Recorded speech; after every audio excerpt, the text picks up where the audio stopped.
Good evening, dear traveler, and may your night be wrapped in peace. Imagine yourself in a quiet moment, the world soft and still, as if time itself has paused to catch its breath.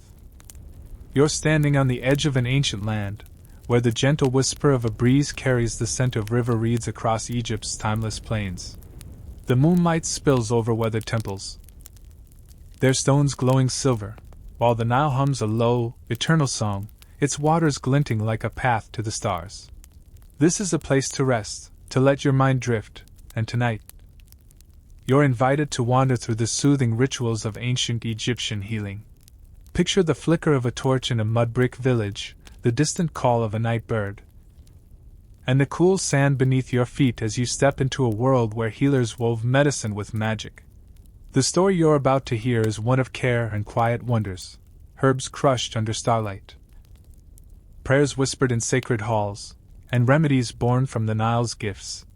It's not a tale of grand battles or Pharaoh's glory, but of ordinary hands working to mend, to soothe, to bring balance to body and soul.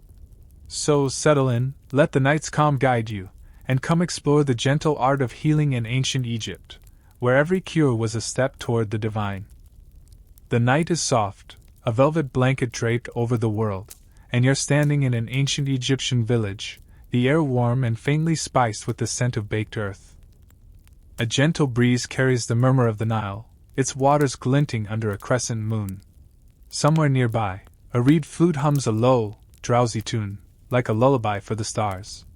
You're here, in this quiet moment, to drift through a story of healing, of rituals that wove life and divinity together in the land of pharaohs. So settle in, let your shoulders ease, and imagine the sand beneath your feet, cool now that the sun has long vanished. This is a tale to lull you, to carry you gently into the past. You walk slowly through the village. Mud brick houses huddled close, their flat roofs adorned with sleeping cats who seem to guard the dreams of those below. Torches flicker, casting shadows that dance like cautious spirits. You pause at the edge of a small courtyard, where a woman kneels beside a child, her voice a soft chant, her hands pressing a damp cloth to his forehead. She's a healer, though she wouldn't call herself that, just a mother who knows the old ways, the songs and salves passed down through generations. You notice her fingers stained green from crushing herbs, and the faint smell of mint lingers, sharp and clean. Healing here isn't just medicine, it's a quiet pact with the gods, a plea whispered in the dark. In ancient Egypt, healers were everywhere, not just priests or physicians, but midwives, neighbors, even barbers who doubled as surgeons with a steady hand and a questionable sense of style. You smile, imagining a barber offering a trim and a tooth extraction in one visit. Talk about a bad hair day. The historical record, etched on papyrus and stone, tells us that healing was a communal art, rooted in the belief that illness came from divine displeasure or malevolent spirits. The Ebers Papyrus, a medical text from around 1550 BC, lists hundreds of remedies, from honey for wounds to incantations for fever. You can almost hear the scribes muttering as they wrote, their reed pens scratching against the papyrus, probably wondering if anyone would actually try the crocodile dung poultice. You drift closer to the courtyard, where the woman now sprinkles powdered malachite into a clay bowl. The green dust catches the torchlight, and you're struck by its oddity. Imagine slathering crushed gemstones on a sunburn today. Yet this was no quirk. Malachite was prized for its supposed power to ward off infection, a belief born from centuries of trial and error. The Egyptians were meticulous, blending observation with faith. They noticed that copper and malachite fought rot, much like how you might reach for an antibiotic cream now, though you'd probably skip the part where they mixed it with fermented beer. You chuckle softly. Modern pharmacies could learn a thing or two from that marketing pitch. The woman's chant grows louder, invoking Heka, the god of magic and medicine. You feel the weight of her words, each syllable a thread tying her to the divine. The Egyptians saw no line between science and spirituality. To them, a remedy without a prayer was like a boat without a sail. You glance at the child, his breathing slower now, the fever's grip loosening. It's tempting to call it placebo, but who's to say? The line between mind and body was blurry then, and maybe it still is. Historians still debate whether these rituals worked because of the herbs or the hope they inspired. A question that hums quietly in the night air, unanswered. You step back, the village fading into the shadows, but the scent of mint clings to you, a reminder of this small, sacred moment. The healer's work is done for now, but her role is eternal, woven into the fabric of this place. You notice a stray cat watching you from a wall, its eyes glinting like tiny moons. And you can't help but wonder if it's judging your lack of herbal expertise. Fair enough, you think, nobody's perfect. As you move toward the Nile's edge, the flute's melody follows, soft as a whisper, promising more stories to come.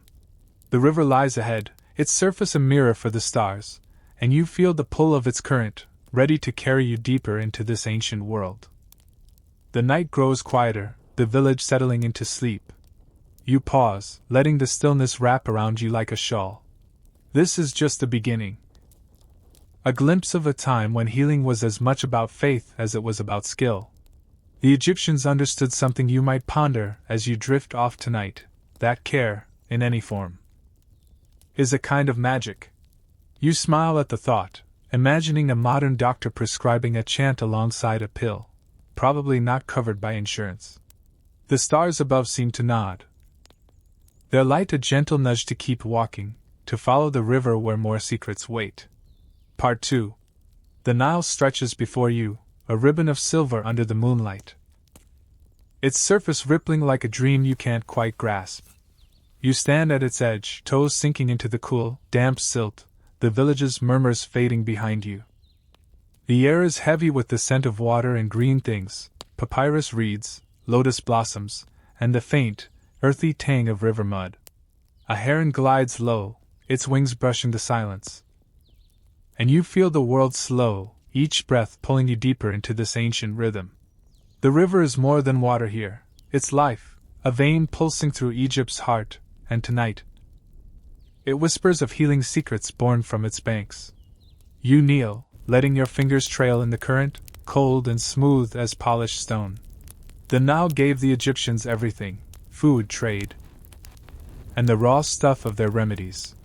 You imagine the healer from the village, her green-stained hands, coming here at dawn to gather reeds or scoop clay for poultices. The river's gifts were sacred, its herbs and minerals the foundation of their medicine. Willow bark for pain, garlic for strength, coriander to calm a churning stomach, these were the tools of survival, plucked from the Nile's embrace. You smile, thinking of your own medicine cabinet, stuffed with pills and syrups. Would you trade it for a handful of river-soaked herbs? Probably not. But there's a charm in the thought. A faint splash draws your eye, and you spot a fisherman casting nets a little ways off, his silhouette sharp against the water's gleam. His presence feels timeless, like he's been here since the pyramids were young. In ancient Egypt, healing wasn't just for the elite, it flowed through every life, as common as the Nile's tides. The historical record, carved into temple walls and scribbled on ostraca, shows that ordinary people used herbal remedies daily. Around 2000 BC, workers in the village of Deir el-Medina treated aches with a paste of dates and fenugreek, washed down with beer, because, naturally, beer was medicine too. You chuckle softly, picturing a modern doctor scribbling 1 pint twice daily on a prescription pad. You rise and walk along the bank, the grass tickling your ankles. Ahead, a patch of wild chamomile glows pale in the moonlight, its flowers bobbing like tiny stars. You pause, inhaling their apple-sweet scent, and recall how chamomile was crushed into oils to soothe skin or steeped for anxious minds. The Egyptians were practical, but never dull. They'd mix their herbs with honey or fat, creating salves that smelled good enough to eat. One oddity stands out, a remedy for baldness involving hippopotamus fat and porcupine quills. You wince, imagining the application process. Talk about a prickly situation. Yet this quirk reveals their creativity, their willingness to try anything, even if it meant wrestling a hippo for a bad hair day. The river laps gently, a rhythm that feels like a heartbeat. You notice a small clay jar half buried in the silt, its rim chipped but still whole. You pick it up, brushing off the mud, and wonder if it once held the healer's brew, maybe aloe for burns or myrrh for a cough. The Egyptians believed plants were gifts from Osiris, their god of renewal, and every leaf carried a spark of the divine. You turn the jar in your hands, its weight grounding you, and think of how modern pharmacies owe a debt to these riverside gardens. Aspirin from willow, morphine from poppies. The Nile's legacy lingers, even if you don't chant to Osiris before popping a pill. A cool breeze stirs, carrying the distant sound of a hymn, low and resonant, from a temple hidden beyond the reeds. The Egyptians wove prayer into their remedies, believing no herb could work without divine blessing. You picture the healer again, her voice steady as she invoked Isis, mother of all cures. It's a reminder that healing here was holistic, a dance of body and soul. Historians still debate whether the Nile's herbs were effective because of chemistry or faith, a puzzle that hums in the night air like the drone of distant bees. You set the jar down, leaving it for the river to cradle, and feel a pang of respect for this balance of science and spirit. You walk on, the Nile guiding your steps, its waters a mirror for the skies and the stars. A frog croaks nearby, and you grin, nature's little comedian, stealing the spotlight. The fisherman glances your way, his nod brief but kind, as if he knows you're just passing through. You nod back, feeling like an intruder in this eternal scene. The riverbank curves ahead, leading toward a temple's faint glow, where more rituals wait. You recall the malachite from the village, its green dust catching the torchlight, and wonder what other strange cures lie in the shadows. The night feels alive, its secrets unfolding slowly, and you're content to drift with them. The stars wheel above, their light soft as a whispered promise. You pause, letting the Nile's song fill you, its current a reminder that life here was never still, even in sickness. The Egyptians knew this, their remedies a way to keep pace with the river's flow. You think of your own quiet moments, maybe a cup of tea when you're under the weather, and see a thread connecting you to this ancient shore. The fisherman's net splashes again, a gentle rhythm, and you smile, imagining he's fishing for dreams. The temple's glow grows closer, calling you forward, and you step lightly, ready for what comes next. Part 3. The Nile's glow fades behind you as you approach the temple, its sandstone walls rising like silent giants under the starlight. The air grows cooler, scented with myrrh and the faint, smoky tang of burning resin. You step through a gateway, your sandals whispering against polished stone, and enter a courtyard where shadows pool like spilled ink. Torches sputter in their sconces, casting a warm flicker over carved reliefs of gods and offerings. The hymn you heard from the riverbank is louder now, a low chant that hums through the stone, wrapping you in its cadence. You feel small here, yet welcome, as if the temple itself is breathing you in, ready to share its secrets. You pause, letting your eyes adjust to the dimness.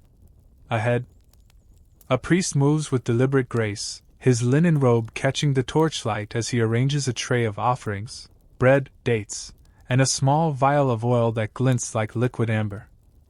He's preparing for a healing ritual, one of the sacred acts that define this place. The temple isn't just a house of worship, it's a sanctuary where the sick come to be whole, where prayers and potions are offered to gods who listen from the stars. You inhale deeply, the myrrh's sweetness curling in your chest, and feel the weight of centuries in this quiet moment. In ancient Egypt, temples were the heart of advanced healing, where priests trained in both medicine and magic served as physicians. Around 2500 BCE, the Temple of Hathor at Dendera housed specialists who treated everything from broken bones to mysterious fevers. Their tools were simple: herbs, knives, and faith, but their knowledge was vast. Recorded in texts like the Edwin Smith Papyrus, which detailed surgical techniques with a precision that would make a modern doctor nod in respect. You smile, imagining a priest double-checking his papyrus notes, mid-ritual, like a chef panicking over a recipe. No pressure, just the gods watching. You drift closer, drawn to the priest's tray.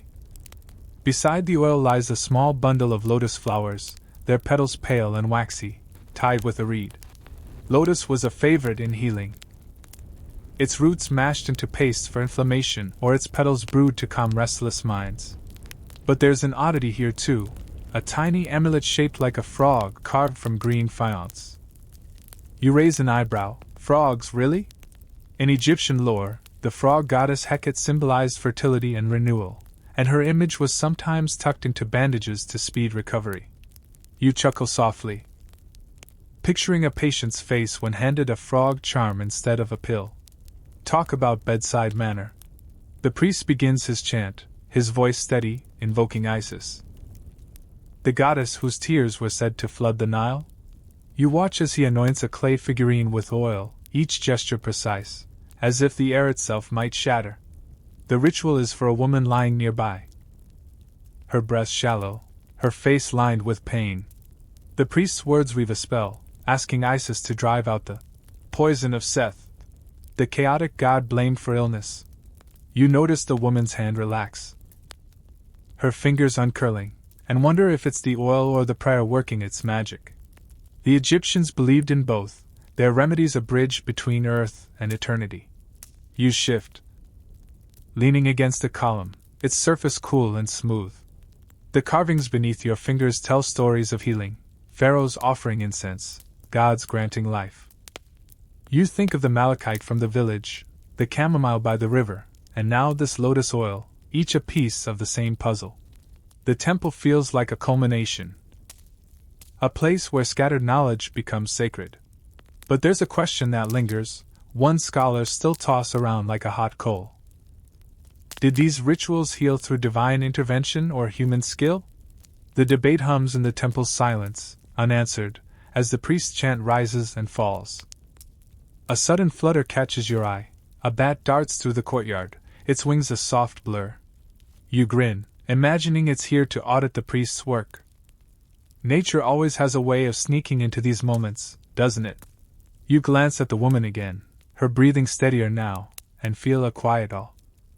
The ritual isn't flashy, no lightning bolts or miracles, just a careful blend of care and conviction. You recall the fisherman by the Nile, his nod so simple yet kind, and see the same spirit here. A thread of compassion running through this ancient world. The priest sets the tray aside, his movements slow, deliberate. You notice a faint smile on his face, as if he knows something you don't. Maybe he does. The torches burn lower now, their light softening the courtyard's edges, and you feel the urge to linger, to soak in this stillness. The myrrh's scent clings to you, a reminder of the temple's power, its ability to hold both hope and mystery. You think of your own quiet rituals, maybe a warm bath after a long day, and see a kinship with this place, where healing was a gift, not a transaction. The chant fades, leaving only the sound of your own breath and the distant lap of the Nile. You step toward the courtyard's edge, where a narrow path leads deeper into the temple complex. The stars above are bright, their light a gentle guide, and you feel the pull of what lies ahead. The priest glances your way, his eyes calm. And you nod, a silent thank you for letting you witness this.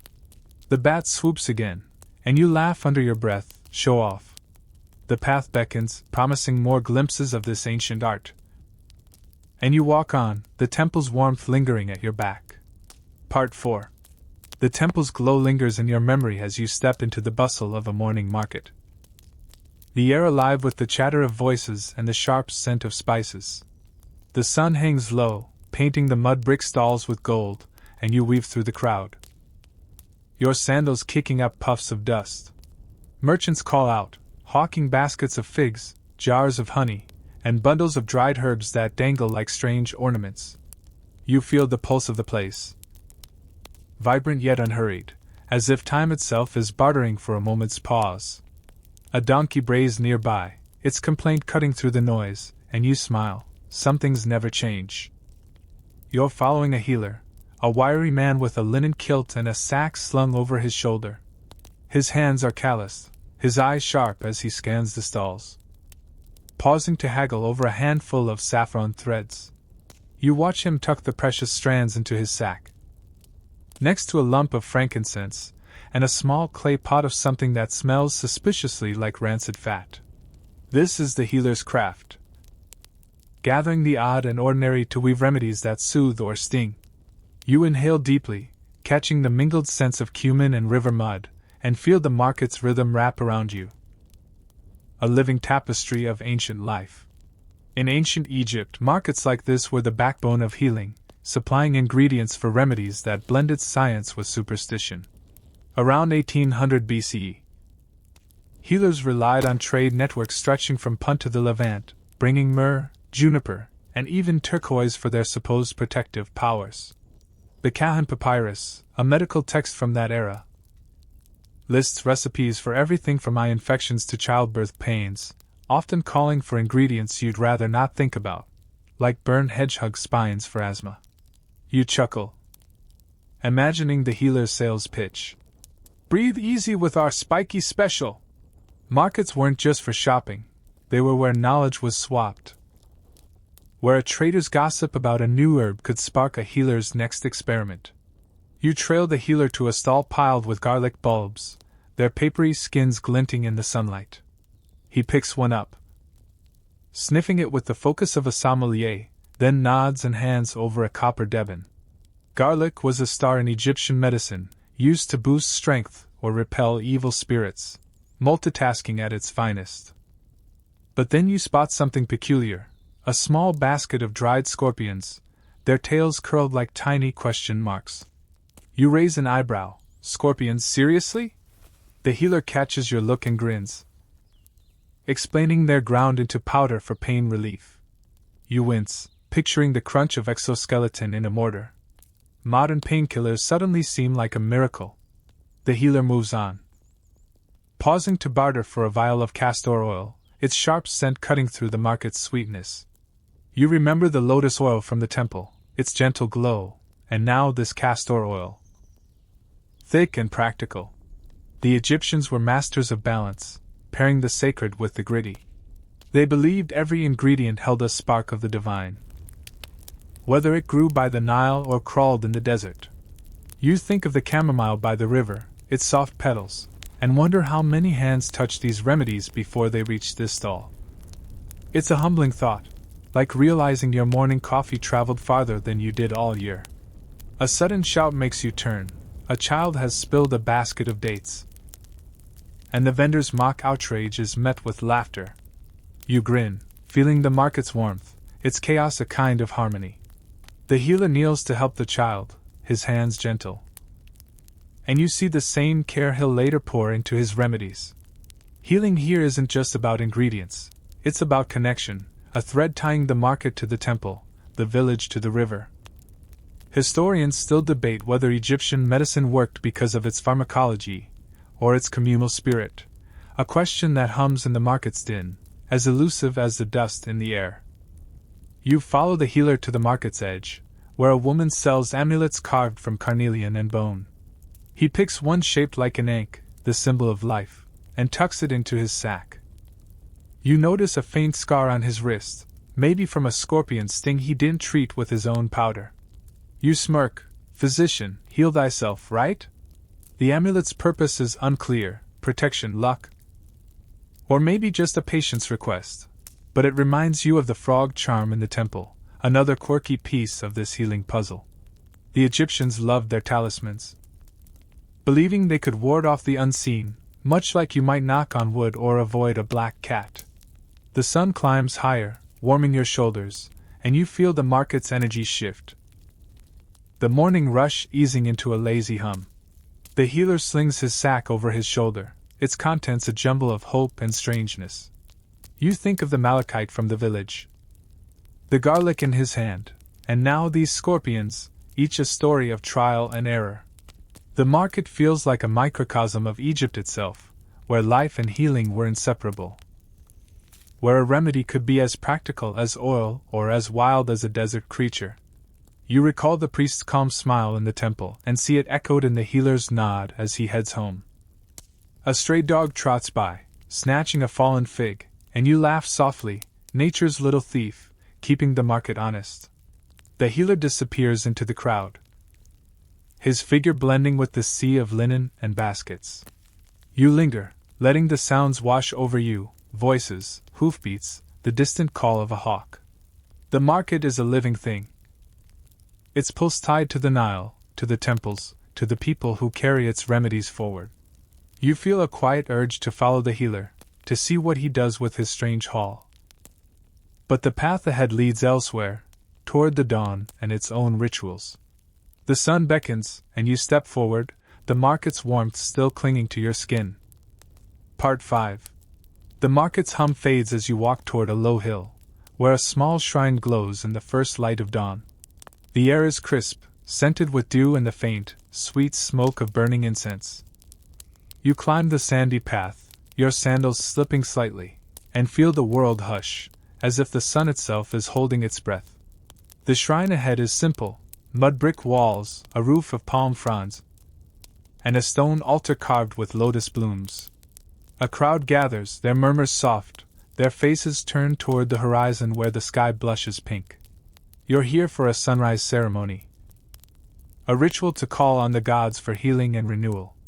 You find a spot near the shrine, the ground cool beneath you, and watch as a priestess steps forward.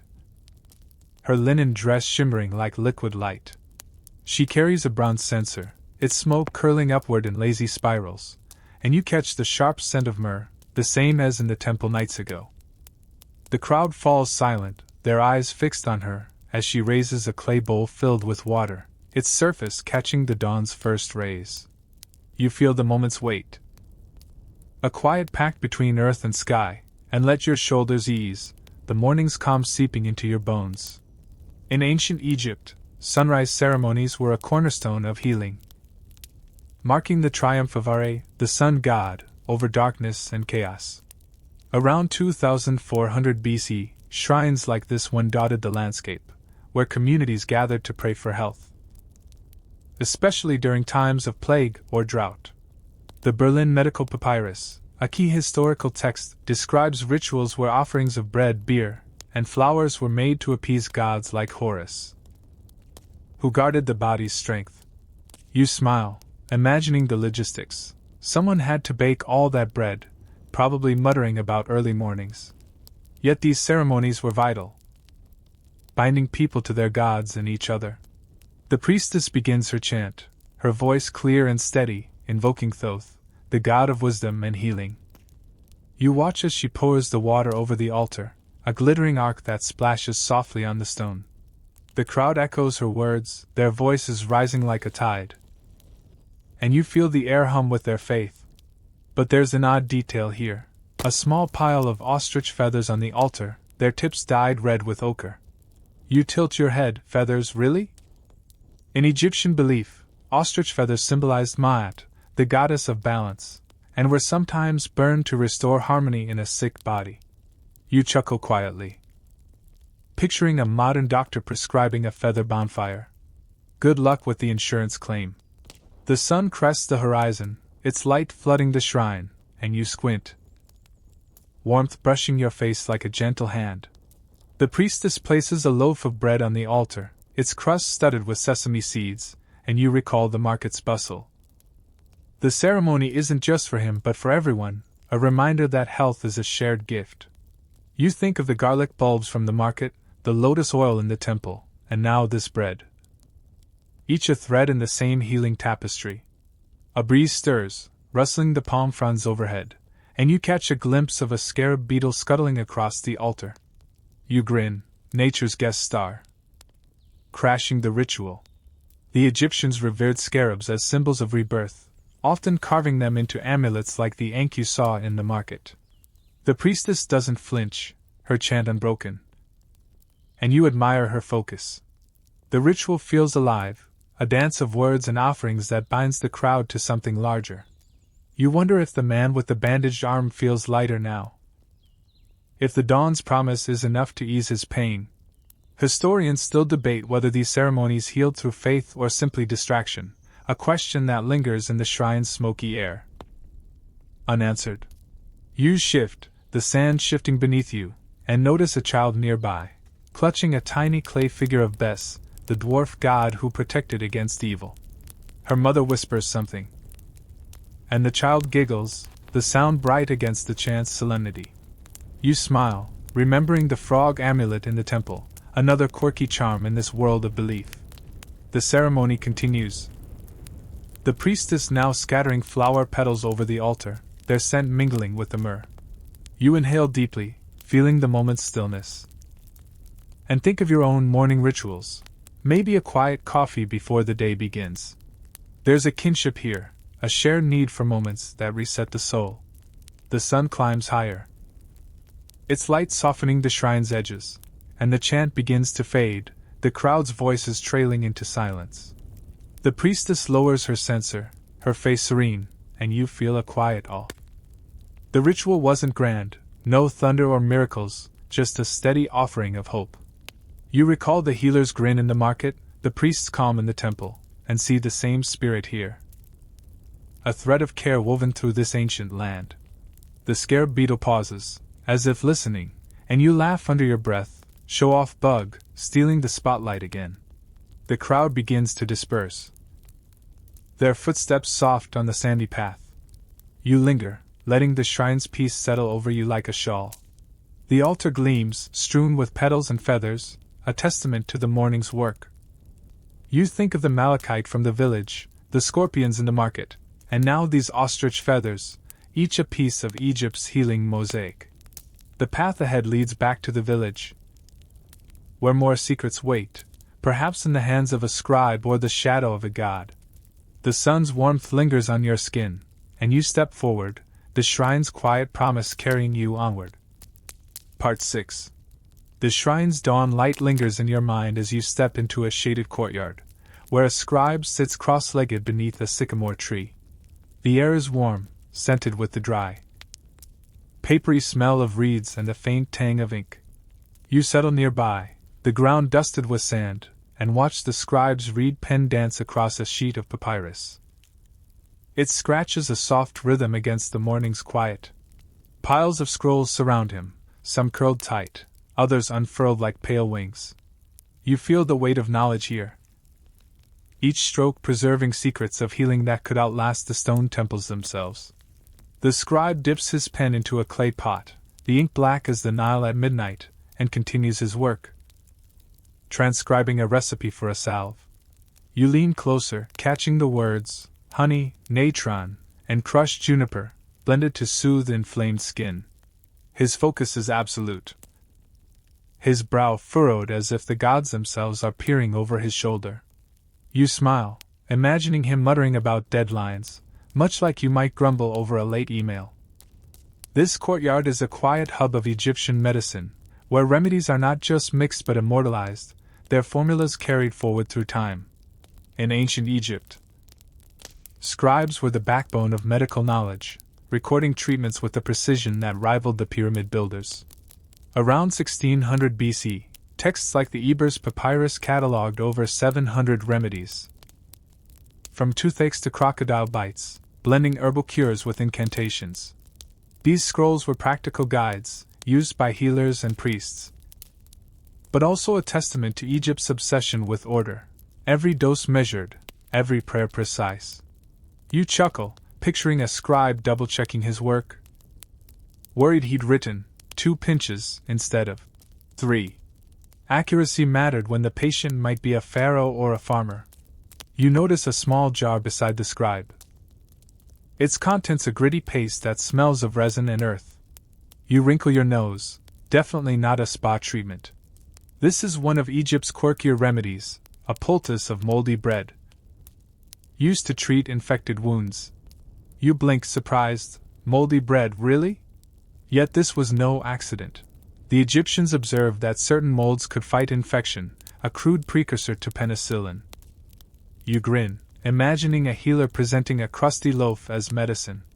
Trust me, it's supposed to be green, they'd say, while the patient eyes the door.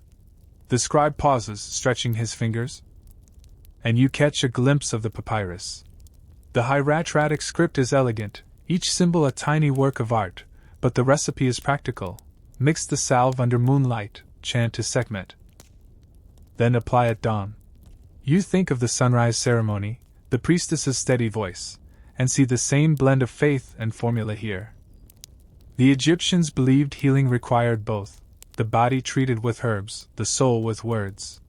You recall the lotus oil from the temple, the garlic from the market, and now this honeyed salve. Each a piece of a larger ritual, as if the Nile itself flows through every cure. A sudden rustle makes you glance up. A sparrow darts through the sycamore's branches, dropping a twig that lands near the scribe's scrolls. You laugh softly, nature's little editor, suggesting a rewrite. The scribe doesn't notice, his pen moving again. Now detailing a tincture for fever, willow bark steeped in water, sweetened with dates. You recognize the willow's power, its salicin a distant cousin to aspirin, and feel a quiet respect for this ancient pharmacy. The scribe's work bridges worlds, turning plants into potions, observations into legacy. You wonder how many lives his words will touch. How many hands will unroll these scrolls in years to come? The courtyard hums with life, a distant clatter of pots, the murmur of voices from a nearby house. You shift, the sand warm beneath you, and think of your own attempts to keep track of things. Maybe a notebook full of half-kept recipes or a phone app for reminders. There's a kinship here, a shared need to capture what matters. But there's a question that lingers, one scholars still toss around like a papyrus scrap. Did these remedies work because of their ingredients, or the rituals that framed them? The debate whispers in the courtyard stillness, as elusive as the sparrow overhead. The scribe sets his pen down, rubbing his eyes, and you notice a faint smile, as if he's pleased with his morning's work. You spot a small amulet tied to his wrist, a tiny eye of Horus, its blue glaze catching the light. It reminds you of the frog charm in the temple. The ankh in the market, another quirky talisman in this world of belief. The Egyptians loved their symbols, trusting them to guard against chaos. Much like you might cling to a lucky charm during a tough day. You smirk. Maybe you'd trade your rabbit's foot for a Horus eye, just to see if it works. The sun climbs higher, its light filtering through the sycamore's leaves, casting dappled shadows on the papyrus. The scribe begins rolling his scroll, his movements careful, deliberate. You feel the courtyard's peace settle over you, its quiet a balm after the market's chaos. The ink's sharp scent lingers, a reminder of the scribe's labor, his role in weaving Egypt's healing into eternity. You think of the moldy bread, the juniper salve, and wonder what other strange cures lie in these scrolls. The path ahead leads beyond the courtyard, toward fiercer gods and darker rituals, but for now you linger. The scribe's steady scratches a lullaby for the morning. A breeze stirs, carrying the distant sound of the Nile. And you glance at the sparrow, now perched calmly in the tree. You grin, cheeky bird claiming the best seat. The scribe ties his scroll with a reed, his work done for now. And you feel a quiet urge to follow his words, to see where they lead. The courtyard feels alive, its secrets tucked into every scroll, every jar. You recall the priestess's chant at dawn, the healer's grin in the market, and see the same spirit here, a thread of care binding this ancient world. The sun beckons, and you rise, ready to step into the shadows that wait. Part 7. The courtyard's quiet fades as you step onto a sun-baked path, the air thick with the scent of dust and distant frankincense. You're drawn toward a towering temple, its pylons carved with fierce lioness heads, their eyes glinting in the midday heat. The stone radiates warmth, and you trail your fingers along its surface, feeling the etchings of Sekhmet, the goddess of war and healing, her presence both a threat and a promise. A low chant drifts from within, heavy with reverence, and you pause at the entrance, the shadows cool against your skin. You're here to witness the rituals that appease Sekhmet, whose fiery breath could bring plague or cure it. You step inside, your sandals whispering on the polished floor, and the temple's vastness swallows you. Columns rise like petrified trees, their capitals blooming with lotus and papyrus. Priests move in the dim light, their shaved heads gleaming as they arrange offerings on a black basalt altar, jars of beer, loaves of barley bread, and a small bronze statue of Sekhmet, her lioness face stern yet serene. The air hums with the scent of resin and the faint, metallic tang of blood from a recent sacrifice. You feel the weight of this place, its power to both destroy and mend, and let your breath slow. The temple's rhythm pulling you in. In ancient Egypt, Sekhmet was a dual force, her wrath blamed for illness, her mercy sought for recovery. Around 1500 BC, during the New Kingdom, her priests were elite healers, trained in temples like this one to perform rituals that balanced her fury. Texts from the time, inscribed on temple walls, describe ceremonies where red beer was offered to mimic blood, calming Sekhmet's thirst for destruction. You smile, imagining the priest's relief when the goddess drank, without complaint. Nobody wants a hangover from a deity. These rituals were high stakes, blending spectacle with medicine. As priests used herbs and prayers to treat ailments they believed stemmed from her displeasure. You drift closer to the altar, where a priest pours red beer into a shallow basin, its surface catching the torchlight like a ruby. The liquid is dyed with ochre, a nod to Sekhmet's bloodlust, but there's an oddity here, a small bundle of dried nettles tucked beside the statue. You blink. Nettles, really? In Egyptian medicine, nettles were burned to drive away demons of disease, their sting thought to mirror Sekhmet's ferocity. You chuckle softly, picturing a priest dodging sparks while waving a smoldering bundle. Modern antihistamines seem downright civilized by comparison, though you'd still pass on the nettle smoke. The priest begins a chant, his voice deep, invoking Sekhmet to spare a village struck by fever. You notice a clay tablet nearby, inscribed with names, perhaps the sick, offered to the goddess for her mercy. The ritual feels urgent yet controlled, each gesture precise, as if a misstep could unleash her claws. You think of the scribe's careful pen, the priestess's dawn offering, and now this fiery rite, each a piece of Egypt's healing mosaic. The Egyptians saw illness as a battle, Sekhmet both foe and ally. And you feel a quiet awe at their courage to face her head-on, armed with beer and hope.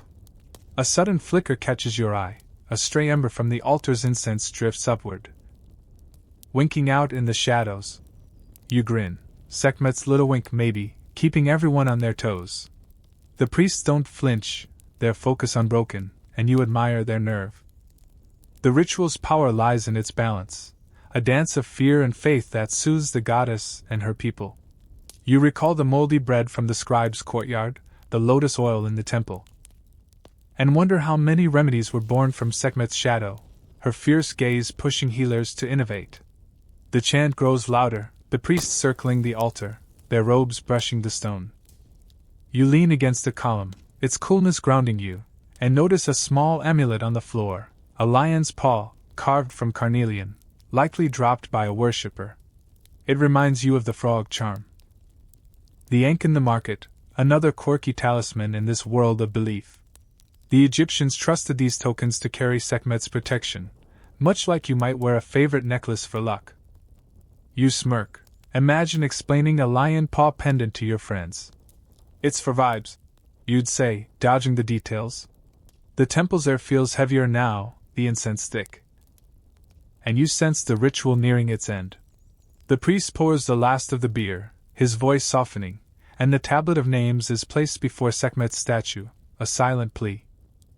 You think of your own moments of worry, maybe a late-night Google search for a stubborn cough, and see a kinship here, a shared need to confront the unknown. Historians still debate whether Sekhmet's rituals worked because of their symbolism or the herbs hidden in the offerings, a question that hums in the temple's smoky silence, unanswered. The priests step back, their faces calm, and you feel the tension ease, as if Sekhmet has nodded her approval. The altar glows, strewn with offerings, a testament to the morning's work. You recall the healer's grin in the market, the scribe's steady hand, and see the same spirit here, a thread of resilience woven through this ancient land. The ember's spark is gone, but the temple feels alive, its shadows pulsing with stories. You notice a stray cat slinking past, its eyes glinting like Sekhmet's, and laugh under your breath, cheeky goddess, sending a spy.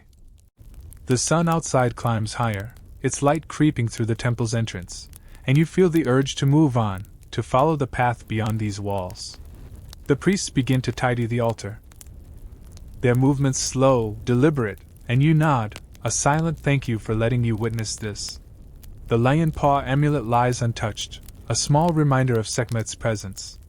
You think of the nettles, the red beer, and wonder what other fierce cures wait in Egypt's corners. The path ahead leads to quieter mysteries, perhaps in dreams or stars, and you step toward the light. The temple's warmth still clinging to your skin. Part 8. The temple's fierce shadows fade as you slip into a quieter corner of the complex, where a low, mud-brick chamber waits. Its entrance draped with linen. The air is cool, scented with the faint must of stone and the sweet, lingering trace of lotus oil.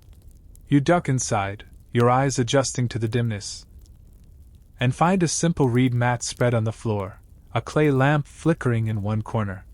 This is a dream chamber, a place where the sick come to sleep and seek divine answers through visions.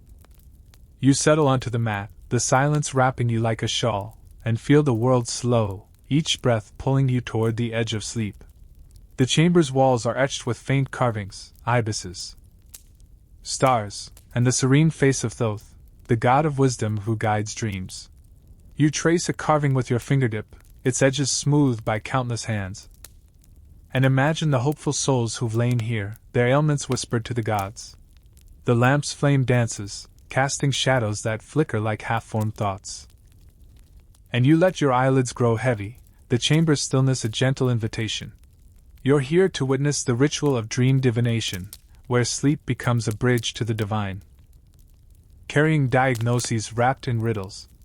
In ancient Egypt, dream incubation was a sacred practice, especially in temples like Saqqara's Serapeum, where priests interpreted visions to uncover the cause of illness.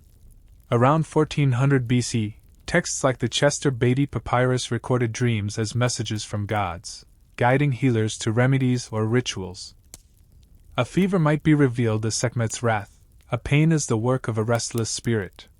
You smile, imagining a priest squinting at a dreamer's report, trying to decode whether a flying hippo meant infection or just bad lentils.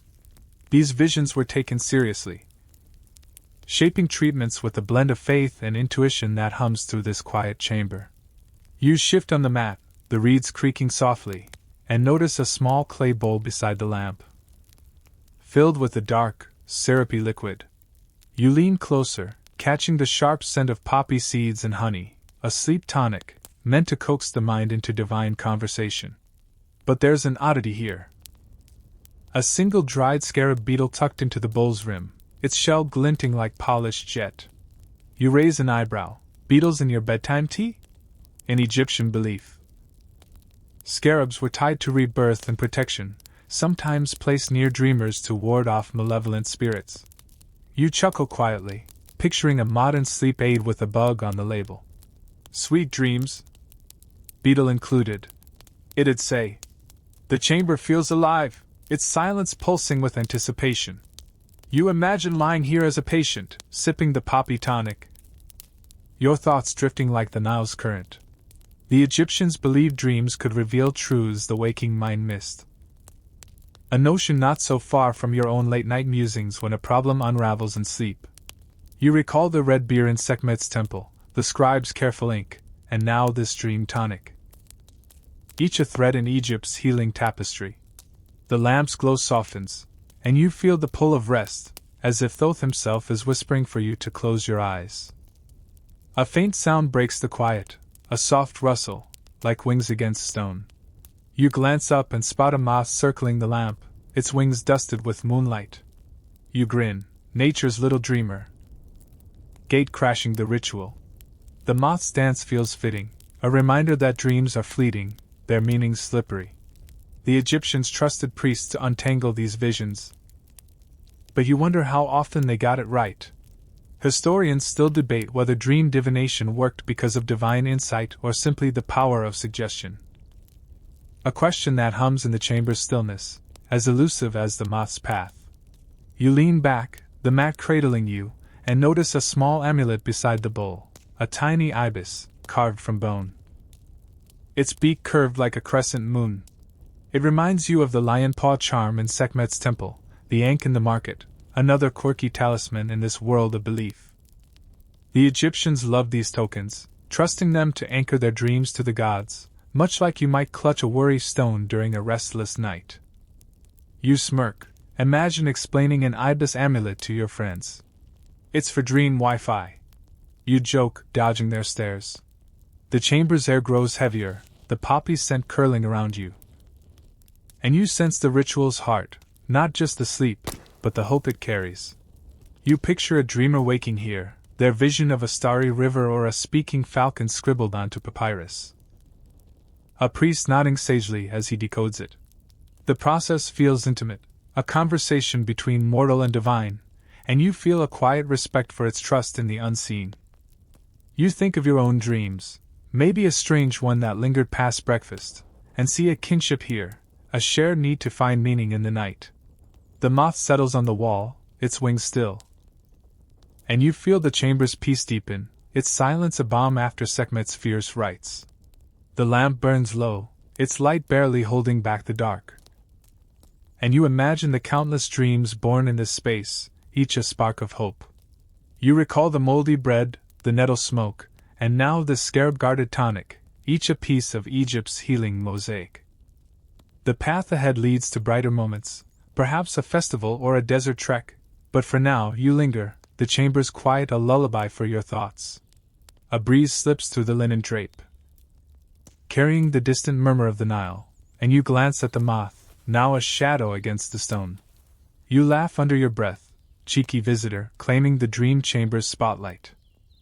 The ibis amulet gleams, a small reminder of Thoth's watch, and you feel a quiet urge to carry its calm with you. The chamber feels alive, its secrets tucked into every carving, every flicker of the lamp.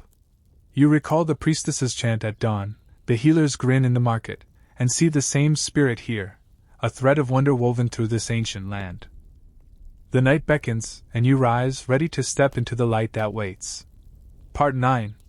The dream chamber's hush lingers as you step into the open air, where a festival unfolds along the Nile's banks.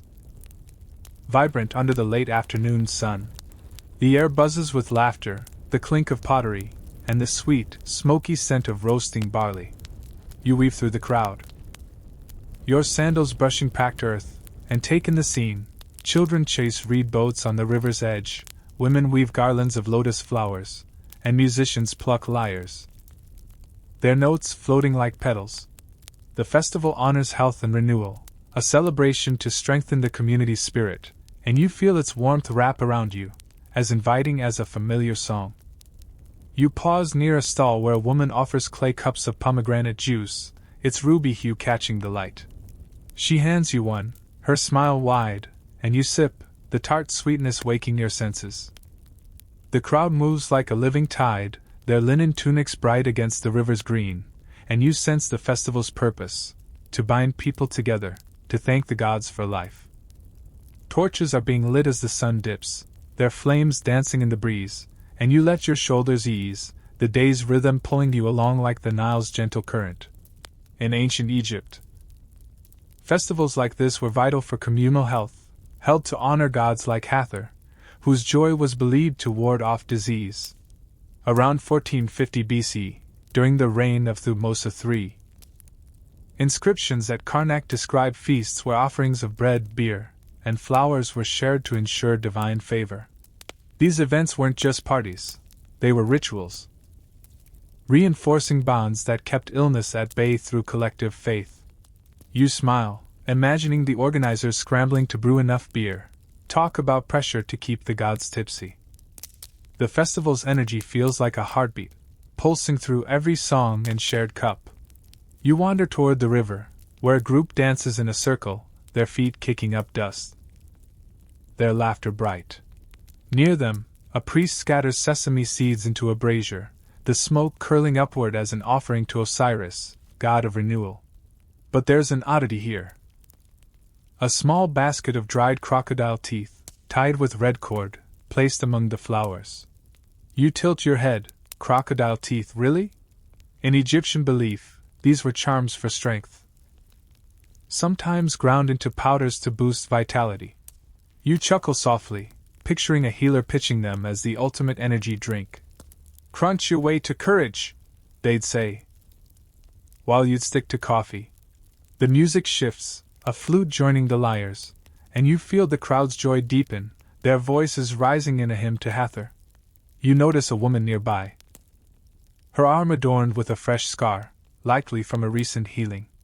She dances anyway, her movements light, and you wonder if this festival is her medicine, its laughter a salve for her pain.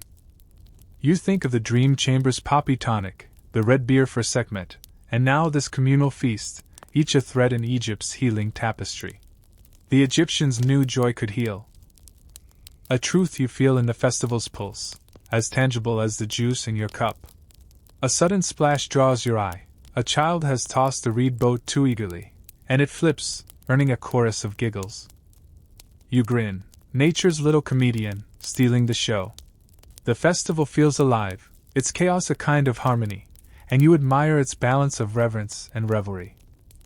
The priest's sesame smoke mingles with the scent of lotus garlands, and you inhale deeply, the moment's sweetness grounding you. You recall the scribe's careful ink, the priestess's dawn chant, and see the same spirit here, a thread of care woven through this ancient land. The sun sinks lower, painting the Nile with gold, and you join the crowd as they gather for a shared offering, a massive loaf of bread, studded with dates, placed on a reed mat. The priest breaks it, his hands steady, and pieces are passed around, each bite a pledge to health. You take a piece, its warmth soft in your hands, and think of your own gatherings, maybe a family dinner where laughter heals the day's cracks. There's a question that lingers, one scholars still toss around: did these festivals heal through divine blessing or the strength of community? The debate hums in the festival's din, as elusive as the smoke curling skyward. You notice a small amulet on the ground, a tiny cowrie shell, likely a token of Hathor's protection. It reminds you of the ibis in the dream chamber, the lion paw in Sekhmet's temple, another quirky charm in this world of belief. The Egyptians trusted these symbols to carry divine favor, much like you might wear a bracelet for sentiment. You smirk, imagine explaining a cowrie shell to your coworkers. It's for good vibes, you'd say, dodging their raised brows. You leave the shell where it lies, a small gift for the next wanderer. The festival's light softens, the torch is now the brightest stars, and you feel the crowd's energy shift, the day's joy settling into a quiet glow. The musicians play on, their notes a lullaby for the evening, and you linger, letting the Nile's murmur fill you. You think of the crocodile teeth, the sesame smoke, and wonder what other strange rites pulse through this land. The path ahead leads to wilder places, perhaps a desert or a floating shrine, but for now you stay. The festival's warmth a balm for your soul. A stray dog trots by, snagging a fallen date, and you laugh under your breath, cheeky thief, keeping the festival honest. The priest begins a final hymn, his voice blending with the crowd's, and you feel a quiet awe. The offering bread is gone, its crumbs scattered like seeds of hope. You recall the healer's grin in the market, the scribe's steady hand, and see the same spirit here, a thread of resilience binding this ancient world. The Nile glitters, a mirror for the stars, and you step forward, ready for the mysteries that wait beyond the festival's glow. Part 10. The festival's warmth clings to you as you leave the Nile's banks, following a healer into the desert's edge, where the sand stretches like a golden sea under the twilight sky. The air is dry, scented with the faint, dusty tang of baked earth and the sharp bite of tamarisk shrubs. You walk behind the healer, his linen kilt swaying, his steps sure despite the shifting dunes. He carries a woven basket, its contents rattling softly, tools to seek rare plants that thrive in this harsh land. You feel the desert's vastness, its silence both daunting and serene, and let your breath slow, the horizon's quiet pulling you forward. The sand is cool beneath your sandals, the day's heat fading as stars prick the sky. You pause as the healer kneels beside a low, spiky plant, its leaves gray-green and tough. He cuts a stem with a bronze knife, sniffing it carefully, and tucks it into his basket. This is acacia, prized for its sap, which soothes burns and binds poultices. You inhale, catching the plant's bitter edge, and feel a quiet respect for the desert's hidden gifts. The Egyptians knew nature held answers, even in places that seemed barren. And you think of your own searches, maybe for a lost key or a quick fix online, and see a kinship in this patient hunt. In ancient Egypt, the desert was a pharmacy. Its plants and minerals vital to healing. Around 1700 BC, healers ventured into regions like the Wadi Natron to gather natron for cleansing wounds or aloe for skin ailments. As noted in the Ebers Papyrus, these expeditions were risky, requiring knowledge of oases and seasons, but they supplied remedies that Nile-side gardens couldn't. You smile, imagining the healer grumbling about sand in his sandals, much like you might curse a long commute. Yet these journeys were sacred, a pact with the land to bring back life. And you feel their weight in the healer's careful hands. You follow him deeper, the dunes casting long shadows, and notice a small leather pouch at his belt, bulging with something angular. He catches your glance and opens it, revealing a handful of polished flint nodules, desert thunderstones, believed to hold protective power. You raise an eyebrow. Rocks, really? In Egyptian lore, these stones were gifts from Set, the storm god, and were ground into powders to ward off infection. You chuckle softly, picturing a healer pitching a rock smoothie as a cure. Extra grit for immunity, they'd say, while you'd stick to vitamin C. The healer moves on, scanning the ground, and you trail behind. The desert's silence broken only by the crunch of sand and the distant howl of a jackal. You think of the festival's lotus garlands, the dream chamber's poppy tonic, and now this acacia sap. Each a thread in Egypt's healing tapestry. The desert feels like a crucible, its harshness forging remedies as potent as Sekhmet's fire. You notice a faint scar on the healer's arm, perhaps from a thorn or a past trek, and wonder how many journeys he's made, how many plants he's carried back to the Nile. A sudden gust stirs the sand, and you squint, catching a glimpse of a lizard darting across a dune. You grin, nature's little sprinter, stealing the spotlight. The healer doesn't notice, his focus on a patch of aloe, its fleshy leaves gleaming like green knives. He cuts one, squeezing its gel into a clay vial, and you recall its use for burns, a remedy still trusted today. The Egyptians were practical, their desert harvests blending observation with faith, much like the scribe's careful ink or the priestess's dawn chant. You feel a quiet awe at their persistence, their ability to find medicine in a land that offers so little. The stars grow brighter, their light soft against the dunes, and you sense the healer's task nearing its end. He ties his basket shut, its contents a jumble of hope and strangeness, and you think of your own small quests, maybe a late-night pharmacy run, and see a shared need to seek solutions, no matter the cost. Historians still debate whether desert remedies worked because of their chemistry or the rituals that framed them, a question that hums in the desert silence, as elusive as the jackal's cry. You notice a small amulet around the healer's neck, a tiny falcon, carved from bone, swaying as he walks. It reminds you of the cowrie's shell at the festival, the ibis in the dream chamber, another quirky talisman in this world of belief. The Egyptians trusted these tokens to guard their journeys, much like you might carry a keychain for luck. You smirk, imagine explaining a falcon pendant to your friends. It's for desert GPS, you joke, dodging their laughs. You let the thought fade, the desert's calm settling over you like a blanket. The healer pauses, scanning the horizon, and you feel the night deepen, its silence a balm after the festival's clamor. The aloe's sharp scent lingers, a reminder of the desert's quiet power, its ability to hide life in plain sight. You think of the thunderstones, the acacia sap, and wonder what other secrets this land holds. The path ahead leads back to the Nile, to new rituals and faces. But for now you linger, the stars a gentle guide above the dunes. The jackal howls again, closer now, and you laugh under your breath, cheeky beast, serenading the night. The healer adjusts his basket, his face calm, and you nod, a silent thank you for letting you witness this. The falcon amulet glints, a small spark in the dark. And you feel a quiet urge to carry its strength with you. The desert feels alive, its secrets tucked into every plant, every stone. You recall the healer's grin in the market, the scribe's steady hand, and see the same spirit here, a thread of resilience woven through this ancient land. The night beckons, and you step forward, ready for the river's embrace. Part 11. The desert's starlit expanse fades as you return to the Nile's embrace, where a low, mud-brick workshop hums with quiet purpose under the morning sun. The air is thick with the sharp, coppery scent of natron and the faint, oily tang of resin. You step inside, your sandals brushing packed earth, and find an embalmer at work, his hand steady as he wraps a linen bandage around a preserved limb.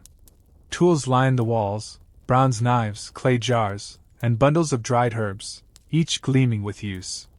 You feel the workshop's gravity, its silence a testament to life and death entwined, and let your breath slow, the scene's calm pulling you in. The embalmer moves with precision, his fingers deft as he sprinkles natron over the linen, its crystals catching the light like tiny stars. You watch, fascinated, as he adjusts a small amulet, a heart scarab, tucked into the wrappings. This isn't just preservation, it's a ritual that informs the living, the embalmer's knowledge of the body's shaping healing practices. The air feels heavy, not with sorrow but with reverence. And you settle against the wall, the cool mud brick grounding you. You think of the desert's acacia sap, the festival's lotus garlands, and now this careful craft, each a thread in Egypt's healing tapestry.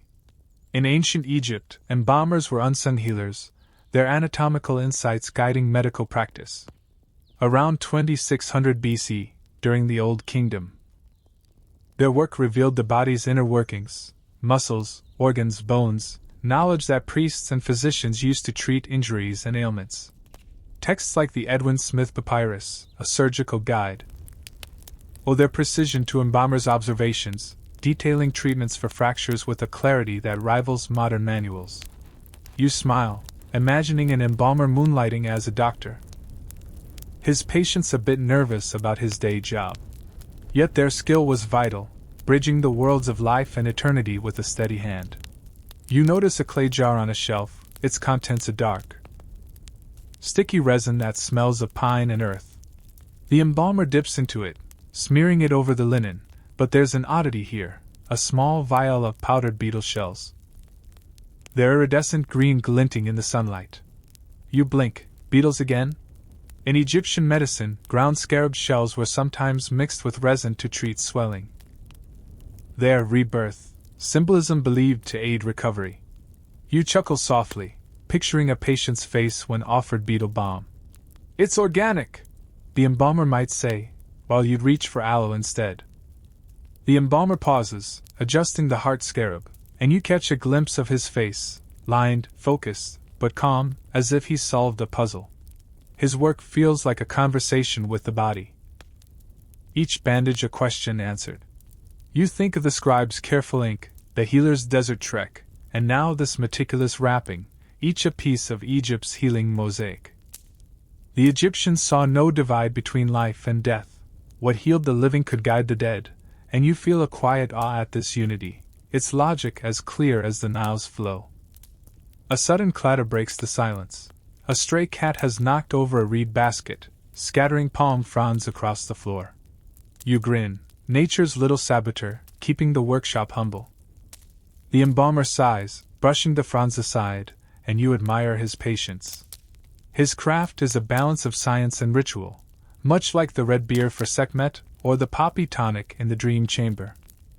You notice a small bandage on his finger, perhaps from a slipped knife, and wonder if he uses his own remedies, maybe that beetle balm, corks and all.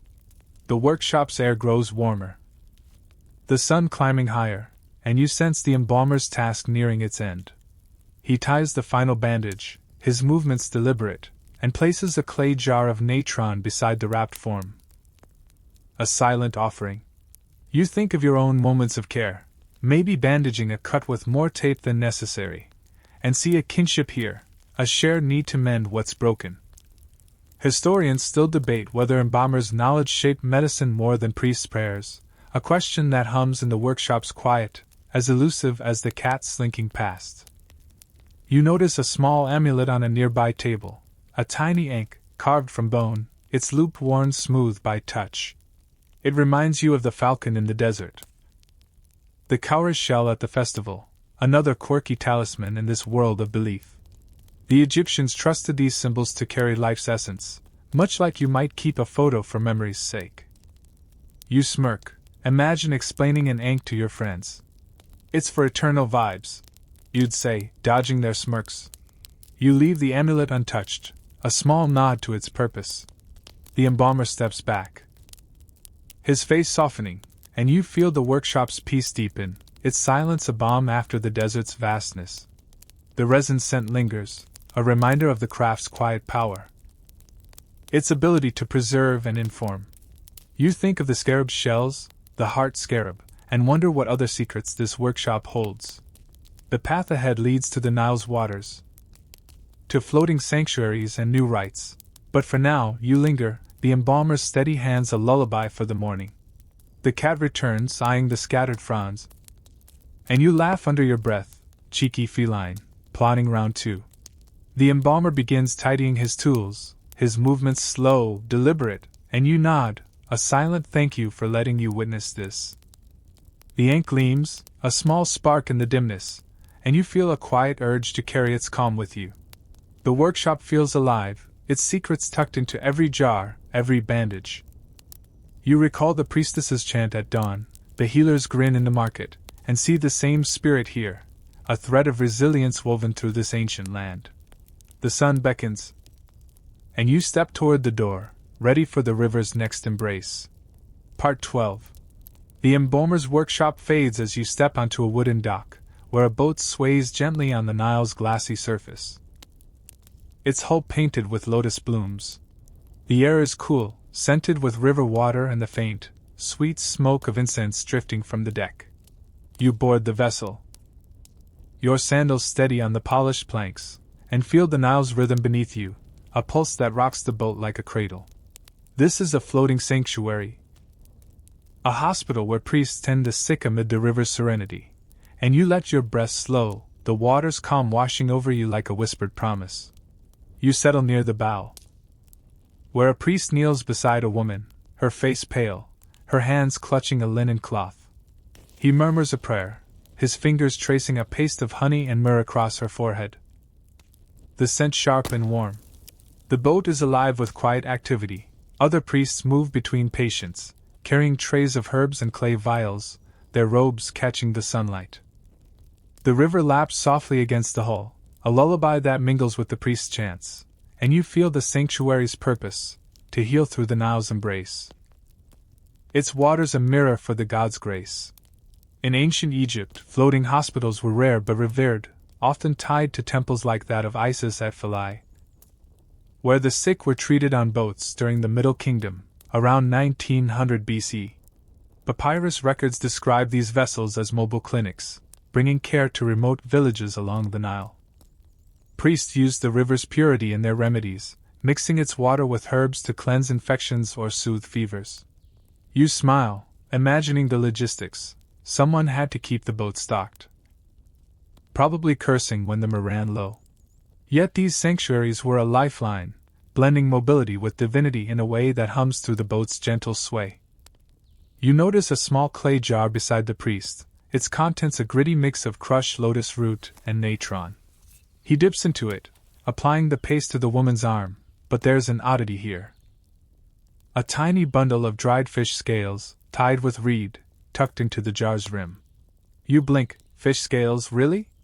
In Egyptian medicine, scales from Nile perch were sometimes ground into powders to reduce swelling, their sheen linked to the river's renewing power. You chuckle softly, picturing a priest pitching fishy dust as a cure. Glow like the Nile, they'd say, while you'd stick to ice packs. The priest's chant grows softer, invoking Isis, whose tears were said to flood the river. You watch the woman's face relax, her breath easing, and wonder if it's the paste or the prayer working its magic. The boat feels like a world apart, its deck a stage where healing unfolds with the Nile as witness. You think of the embalmer's heart scarab, the desert's acacia sap, and now this lotus paste, each a thread in Egypt's healing tapestry. The Egyptians saw the river as a healer itself, its flow carrying away sickness, and you feel its power in the boat's gentle rock, as steady as a heartbeat. A sudden splash breaks the quiet, a heron dives into the Nile, emerging with a flash of silver in its beak. You grin, nature's little hunter, stealing the show. The priests don't flinch, their focus unbroken, and you admire their calm. The boat's deck is strewn with small offerings, flowers, breadcrumbs, a single blue bead, tokens for Isis, left by patients or their families. You recall the cowrie's shell at the festival, the ankh in the workshop, and see the same spirit here, a belief that small things carry big hopes, much like you might keep a trinket for luck. The sun dips lower, painting the Nile with gold, and you sense the boat's rhythm shift, its priests preparing to dock for the night. The woman sits up, her color returning, and the priest nods, his face serene. You think of your own moments of relief, maybe a cool cloth on a fevered brow, and see a kinship here, a shared need for care that transcends time. Historians still debate whether these floating hospitals healed through their remedies or the river's soothing presence, a question that hums in the boat's quiet, as elusive as the heron's dive. You notice a small amulet tied to the boat's rail, a tiny reed boat, carved from wood, swaying with the current. It reminds you of the falcon in the desert, the ibis in the dream chamber, another quirky talisman in this world of belief. The Egyptians trusted these symbols to guide their journeys, much like you might carry a keyring for sentiment. You smirk, imagine explaining a reed boat charm to your coworkers. It's for smooth sailing, you'd say, dodging their grins. You leave the amulet where it hangs, a small nod to its purpose. The boat glides toward a village, its torches glowing on the shore, and you feel the sanctuary's peace deepen, its calm a balm after the workshop's intensity. The myrrh's scent lingers, a reminder of the priest's quiet work, their ability to mend amid the river's flow. You think of the fish scales, the lotus paste, and wonder what other strange cures drift along the Nile. The path ahead leads to starlit nights and new rituals, but for now you linger, the boats sway a lullaby for the evening. The heron takes flight, its wings brushing the water, and you laugh under your breath, cheeky bird, claiming the Nile's spotlight. The priest begins a final prayer, his voice blending with the river's murmur, and you feel a quiet awe. The deck is clear now, the patients resting, their offerings scattered like seeds of hope. You recall the healer's grin in the market, the scribe's steady hand, and see the same spirit here. A thread of resilience woven through this ancient land. The shore draws near, and you step toward the gangplank, ready for the mysteries that wait under the stars. Part 13.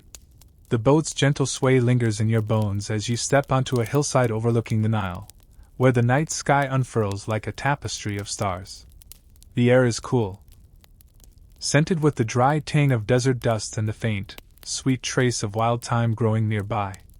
You follow a healer to a small stone platform, its surface etched with celestial maps. Where he kneels, his eyes tracing the heavens. A clay lamp flickers at his side, casting a soft glow over jars of herbs and a bronze astrolabe, its arms glinting like tiny constellations.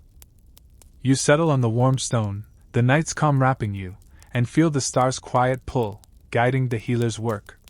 The healer adjusts the astrolabe, his fingers precise, aligning it with Sirius, the brightest star, sacred to Isis. He murmurs a prayer, his voice blending with the Nile's distant murmur, and you sense the weight of this ritual. Consulting the stars to diagnose and treat ailments.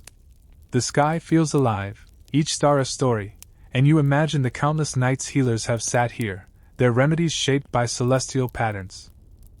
You think of the floating hospital's lotus paste, the embalmer's heart scarab, and now this starry consultation, each a thread in Egypt's healing tapestry.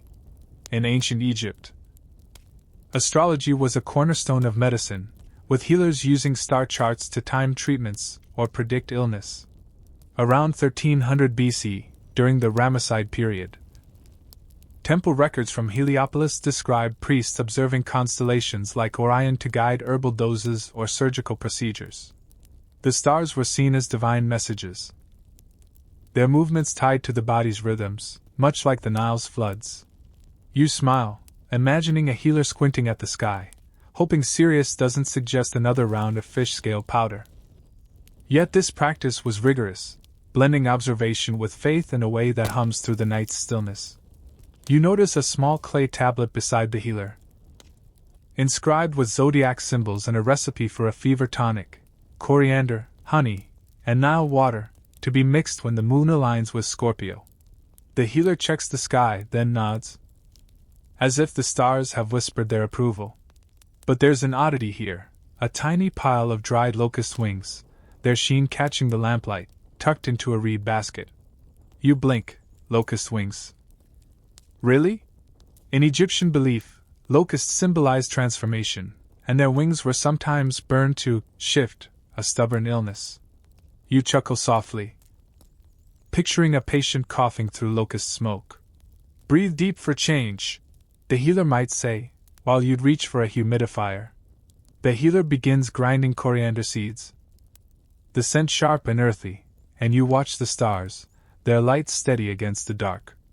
You feel a quiet respect for this ritual, its blend of precision and wonder. The Egyptians saw the body as a microcosm of the cosmos, each organ tied to a star, each cure timed to the heavens. You recall the dream chamber's poppy tonic, the festival's sesame smoke, and now the starlit tonic, each a piece of a larger mosaic. The night feels like a partner in the healer's work, its silence amplifying his focus, and you wonder if the woman from the boat, her fever eased, would trust this celestial cure. A sudden flutter breaks the quiet, a bat darts past, its wings a soft blur against the stars. You grin, nature's little astronomer, stealing the spotlight. The healer doesn't flinch, his hand steady as he pours the tonic into a vial. The ritual feels intimate, a conversation between earth and sky, and you admire its balance. You think of your own moments of seeking answers, maybe staring at the night sky during a sleepless hour, and see a kinship here, a shared need to find patterns in the vast unknown. The bat circles back, and you laugh under your breath, cheeky creature, double-checking the stars. The healer sets the astrolabe aside, his face calm, and you sense the ritual's end. The star's guidance complete. The tablet gleams, its symbols a bridge between worlds, and you feel the night's peace deepen, its silence a balm after the boat's gentle rock. Historians still debate whether astrological medicine worked because of its timing or the confidence it inspired, a question that hums in the hillside's quiet, as elusive as the bat's path. You notice a small amulet tied to the healer's wrist, a tiny star, carved from lapis, swaying as he works. It reminds you of the reed boat on the Nile. The ankh in the workshop, another quirky talisman in this world of belief. The Egyptians trusted these symbols to anchor their rituals, much like you might keep a charm for comfort. You smirk, imagine explaining a lapis star to your friends. It's for cosmic Wi-Fi, you'd say, dodging their laughs. You leave the thought behind, the night's calm settling over you like a shawl. The healer seals the vial, his movements deliberate, and you think of the locust wings, the coriander tonic, and wonder what other celestial cures shine in Egypt's nights. The path ahead leads to legends, perhaps a deified healer or an eternal legacy. But for now, you linger, the stars a gentle guide above. The Nile glitters below, a mirror for the heavens. And you feel a quiet awe. The healer begins a final prayer, his voice soft, and you recall the priestess's chant at dawn, the scribe's steady hand. The same spirit lives here, a thread of resilience woven through this ancient land. The bat swoops again, and you smile, show off, claiming the night's applause. The lamp burns low, its light barely holding back the dark. And you feel the urge to carry this moment's peace with you. The hillside feels alive, its secrets tucked into every star, every herb. You rise, the night's calm clinging to you, ready for the stories that wait beyond the horizon. Part 14. The hillside's starry calm lingers as you step into a quiet village square, where a small shrine to Imhotep glows under the moonlight. The air is warm, scented with the faint, sweet smoke of burning resin and the earthy tang of baked clay. You pause before the shrine, its limestone statue of Imhotep serene. His scroll and staff carved with care, his eyes seeming to follow you. Villagers gather, their murmurs soft, leaving offerings of bread and lotus flowers at his feet. You feel the weight of his legacy, a healer turned god, and let your breath slow, the square's peace wrapping you like a gentle tide. You kneel, the ground cool beneath you, and watch a woman place a clay vial of oil at the shrine, her hands trembling slightly.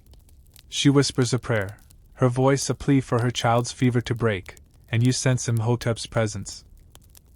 Not as a distant deity but as a guide whose wisdom still shapes healing. The shrine is simple, its altar strewn with petals and crumbs, yet it hums with reverence. A testament to a man whose life became legend. You think of the starlit coriander tonic, the Nile's floating hospital, and now this sacred space, each a thread in Egypt's healing tapestry. In ancient Egypt, Imhotep was a towering figure, a vizier and architect of the step pyramid around 2650 BC, later deified as a god of medicine. By the late period, around 600 BC, his cult flourished, with shrines like this one drawing pilgrims seeking cures. Papyri from the time describe offerings made to Imhotep for everything from broken bones to infertility. His name invoked alongside Isis and Thoth. You smile, imagining villagers debating whether to thank him for a recovery or blame him for a bad batch of salve. Divinity comes with pressure. His legacy bridged science and faith, inspiring healers to blend observation with devotion in a way that echoes through the shrine's quiet. You notice a small clay tablet beside the statue, inscribed with a prayer for health. But there's an oddity here, a tiny pile of dried snake skin, its scales glinting like mica in the moonlight. You blink. Snake skin, really? In Egyptian medicine, snake skin was sometimes burned as an offering to Imhotep, its shedding linked to renewal and recovery. You chuckle softly, picturing a healer pitching snake ashes as a miracle cure. Shed your sickness, they'd say, while you'd stick to chicken soup. Yet this quirk reveals the Egyptians' creativity, their willingness to see healing in even the strangest gifts of nature. The woman rises, her face calmer, and you feel the shrine's power, its ability to hold hope like a cupped flame. A priest steps forward, his linen robe catching the torchlight, and begins a chant, invoking Imhotep to guide the village's healers. You watch the crowd, their eyes bright with faith, and think of the embalmer's steady hands, the desert's acacia sap, and now this prayer. Each a piece of a larger mosaic. The Egyptians saw Imhotep as a bridge to the divine, his mortal life proof that humans could touch eternity, and you feel a quiet awe at his enduring shadow. A sudden rustle breaks the silence. A stray owl perches on the shrine's roof, its eyes glowing like twin moons. You grin, nature's little sage crashing the ritual. The priest doesn't flinch, his chant unbroken, and you admire his focus. The owl's presence feels fitting, a nod to wisdom, and you recall the bat circling the starlit hillside, another night creature stealing the spotlight. The shrine's air grows heavier, the resin smoke curling upward, and you sense the ritual's heart, not just the offerings, but the belief that Imhotep still listens, still cares. The crowd begins to disperse, their footsteps soft on the sandy square, and you linger, letting the shrine's peace settle over you. You notice a small amulet tucked among the offerings, a tiny scroll, carved from bone, its edges worn smooth. It reminds you of the star amulet on the hillside. The reed boat on the Nile, another quirky talisman in this world of belief. The Egyptians trusted these symbols to carry Imhotep's favor, much like you might keep a memento for inspiration. You smirk, imagine explaining a scroll charm to your coworkers. It's for divine memos, you'd say, dodging their laughs. The priest sets a fresh torch in its sconce, its light softening the shrine's edges, and you think of your own moments of seeking guidance, maybe a quiet walk to clear your mind. There's a kinship here, a shared need to trust in something larger. Historians still debate whether Imhotep's cult healed through his legacy's inspiration or the rituals that framed it, a question that hums in the square's stillness, as elusive as the owl's gaze. You feel the night deepen, the shrines calm a balm after the hillside's cosmic vastness, and let the resin scent ground you. The owl takes flight, its wings a soft blur. And you laugh under your breath, cheeky bird, claiming the moonlight's applause. The priest begins tidying the offerings, his movements slow, deliberate, and you nod. A silent thank you for letting you witness this.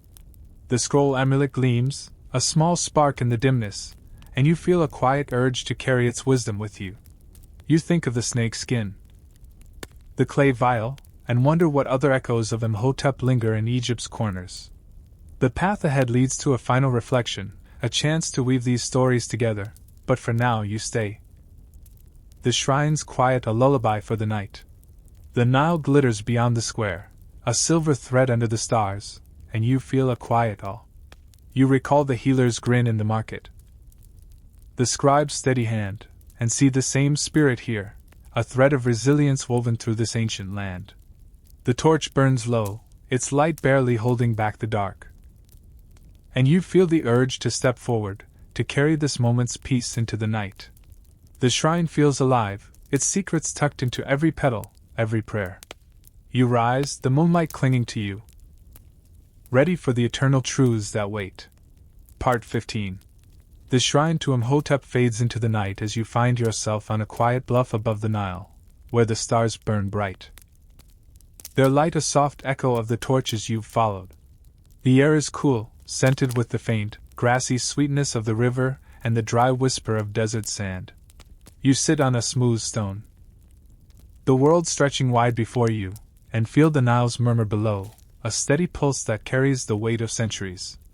This is a moment to reflect, to weave together the rituals and remedies you've seen, and you let your breath slow, the night's calm wrapping you like a woven reed. You gaze at the stars, their patterns unchanged since the healers of ancient Egypt looked up, seeking answers in their glow. The journey has been long, from the village's mint-scented courtyard to the desert's acacia sap, from Sekhmet's fiery temple to Imhotep's quiet shrine. Each step revealed a piece of a vast mosaic, where healing was not just medicine but a dance of faith, nature, and community. You think of the woman in the village, her green-stained hands, and the priestess at dawn, her voice steady, and feel a quiet awe at their shared purpose, to mend, to soothe, to honor the divine in every breath. In ancient Egypt, healing was a legacy that outlasted empires, its practices shaping modern medicine in ways that linger like the Nile's flow. By the Ptolemaic period, around 300 BC, Egyptian remedies were documented in Greek texts, their herbal wisdom spreading to the Mediterranean and beyond. The Ebers Papyrus, with its recipes for salves and tinctures, influenced early pharmacology, while surgical techniques from the Edwin Smith Papyrus foreshadowed modern precision. You smile, imagining a healer from the market grinning at the thought of their garlic paste inspiring a lab coat centuries later. Talk about a glowing review. This legacy is a bridge, connecting the past to your own world, where a willow-derived aspirin or a honey-based bandage carries Egypt's echo. You notice a small stone at your feet, smoothed by the river, and pick it up, its weight cool in your palm. There's an oddity in your memory, the crocodile teeth from the festival, the locust wings under the stars, and that bizarre moldy bread poultice. You chuckle softly, picturing a modern pharmacist stocking snake skin or beetle shells on the shelf. Seasonal special, they joke, while you'd grab the nearest antiseptic. Yet these quirks reveal the Egyptians' ingenuity, their willingness to try anything, scorpions, thunderstones, even hippo fat, to ease suffering. Their creativity hums in the stone you hold, a reminder that healing is as much art as science. The Nile glitters below, its surface a mirror for the stars, and you feel the threads of this journey weave together. The malachite from the village, the lotus oil in the temple, the fish scales on the boat, each was a prayer, a plea for balance in a world of chaos. You recall the festival's laughter, the dream chamber's hush, and the embalmer's steady hands, each moment a testament to care. The Egyptians understood that healing was communal, a shared act that bound villages, temples, and even the stars. You think of your own rituals, maybe a kind word to a friend in need, and see a kinship here, a timeless need to mend what's broken. A sudden breeze stirs, carrying the distant hoot of an owl, and you grin, nature's little night watch, keeping the bluff company. The owl's call feels like a nod to the journey's end, a reminder that stories, like stars, endure. You feel the night's peace deepen, its silence a balm after the whirlwind of markets, temples, and deserts. Historians still debate whether Egypt's healing worked because of its herbs or its hope, a question that hums in the bluff's quiet, as elusive as the owl's shadow. Perhaps it was both. A balance as delicate as the Nile's flow, and you let the thought settle, content with its mystery. You notice a small amulet half buried in the sand, a tiny lotus, carved from faience. Its petals chipped but bright. It reminds you of the scroll at Imhotep's shrine, the star on the hillside, each a quirky talisman in this world of belief. The Egyptians trusted these symbols to carry their prayers, much like you might keep a token for memory's sake. You smirk, imagine explaining a lotus charm to your friends. It's for eternal chill, you'd say, dodging their laughs. You leave the amulet where it lies, a small gift for the next wanderer, and feel a quiet urge to carry its calm forward. The stars wheel above, their light a gentle guide, and you think of the countless hands that shaped this legacy. The scribe's ink, the priest's red beer, the healer's desert trek. Their work lives on, not just in museums or texts but in the way you seek to heal, to care, to find meaning in the everyday. The Nile's murmur grows softer, a lullaby for the night, and you feel a quiet awe. You recall the cat in the workshop, the heron on the river, and laugh under your breath, cheeky creatures, weaving their own stories into Egypt's tapestry. The night stretches wide, its possibilities endless, and you feel the journey's end as a beginning, a chance to carry these lessons into your own world. The stone in your hand feels like a promise, its smoothness a reminder that history is alive, its secrets waiting for those who listen. You rise, the bluff's calm clinging to you, and step toward the path below. The Nile's glow lighting your way. The owl hoots again, and you smile, show off, claiming the night's final note. The stars beckon, and you walk on, ready to dream of new stories, new healings. Under their eternal watch, the Nile stretches before you one last time, its waters a silver thread weaving through the night, reflecting the stars like scattered dreams. You stand on the bluff, the stone still warm from the day, its smoothness a quiet comfort in your hand. The air is soft, scented with the faint sweetness of lotus and the cool breath of the desert. And you feel the world settle, each sound, the river's murmur, a distant owl's hoot, blending into a lullaby. You've walked through villages, temples, and deserts, carried by the stories of healers whose care shaped a civilization, and now, here, under the vast sky, you pause to let their echoes rest. You think of the green-stained hands in the village, the priestess's dawn chant, the scribe's careful ink, and the starlit astrolabe, each a spark of Egypt's enduring spirit. Their remedies, malachite, locust wings, even that peculiar moldy bread, were more than cures, they were acts of faith, binding people to each other and to the gods.